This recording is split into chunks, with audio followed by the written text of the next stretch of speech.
We're currently at the Narama Memorial, which is a 45-minute drive from the main city, Kigali. And this is a place where 5,000 people took refuge during the crisis, and on 15th April 1994, a week after the genocide began, those people were massacred here. And it's hard to conceive that 5,000 people would fit in such a tiny place, and then just to be able to imagine, or to have to imagine what they went through is just, it's impossible. But to see the remnants of it and see the skulls and the bodies and the remains and the artifacts, it's astounding. It's a new experience. Right, I mean, it gives you perspective. I mean, where we were this morning, and just it's a place of refuge for these people, and religion is important to these people, as was very obvious when we went to the service this morning. The church was full, and even then what we've read is that these people thought of the church as a place, a religious place where they could come and be safe, and little did they know that that would be the place where they would be the sheep for slaughter. And that's terrible.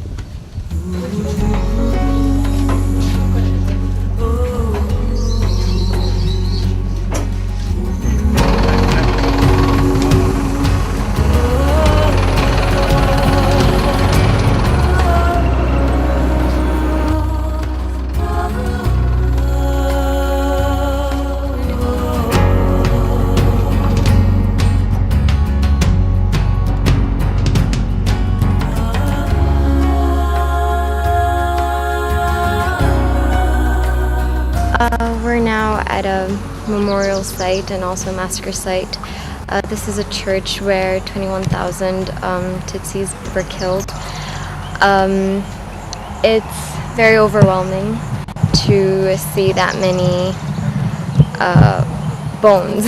I mean, like, before we read stories and we read textbooks that said, that gave us statistics and numbers, but when you actually see the bones and the skulls, you put a face to the number, and it's very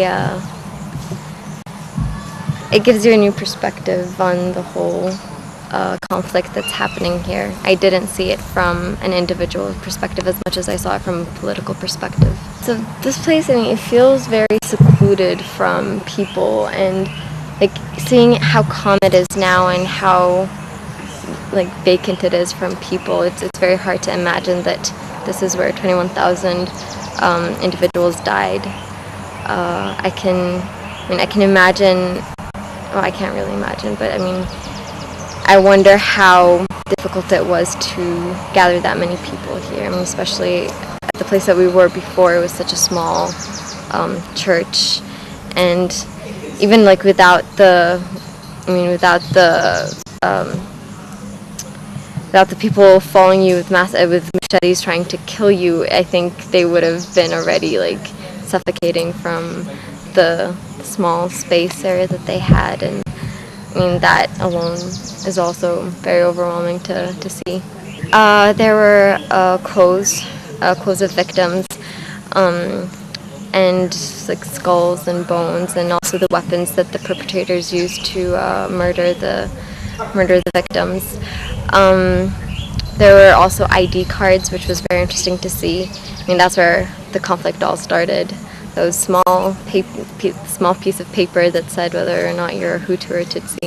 So right now it seems like insignificant. There was a few questions that I had in mind before coming here. Was one of the things that how do you dehumanize someone? How do you go about killing so many people who were once your neighbors, who you once knew?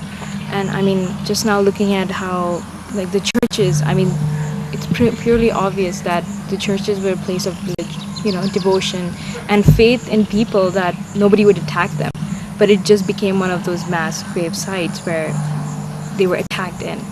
I mean, I can't imagine 21,000 people in that small space. And looking at the amount of clothes that are there, it's just very overwhelming, and I can't believe it actually. And then also going inside the burial places that they've made, there's a coffin where a woman was dehumanized in the sense like she was raped and she was killed, and her child was placed over her, which is I can't imagine.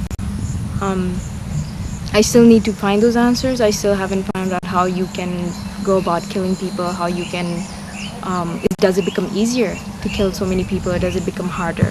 That was one of the questions that we were discussing with Professor Howe, and some of them said no, it's fairly easy, because once you kill someone, you become dehumanized in a sense, and then you're dehumanizing people because you're thinking they are your enemies.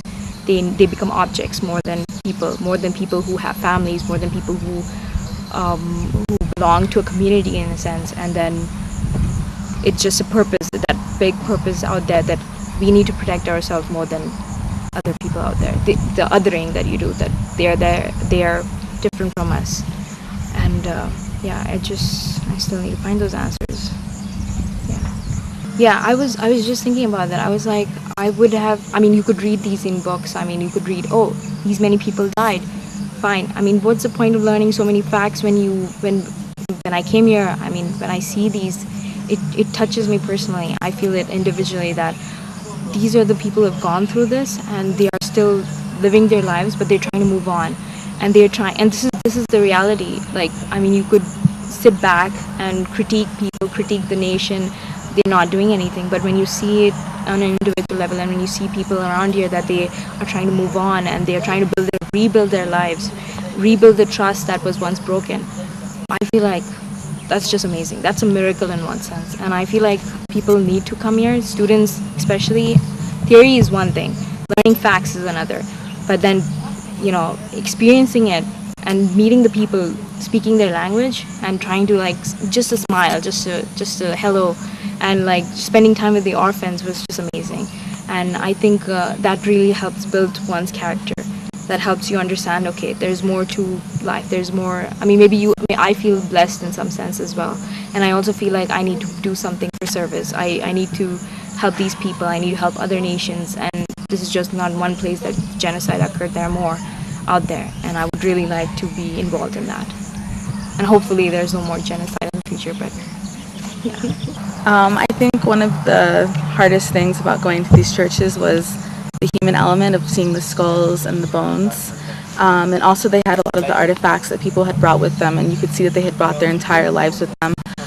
There was one room that was a Sunday school room, and they had a wall that was covered in blood of where they had killed the children.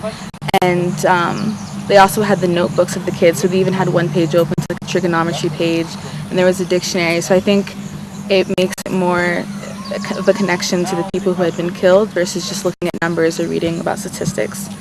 But it was a really good experience, and looking at both of the churches, I'm glad that we were able to do that today. I think Everyone always talks about the beauty, and it definitely exceeds all my expectations of how beautiful it is. The people have been so friendly. My French has been struggling though, but it's been really, really great, especially going to the orphanage day and meeting with the kids. I'm glad that we've had a chance to have a one-on-one interaction with children versus just kind of speaking with officials. Like meeting the children was really probably the highlight of my day.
Do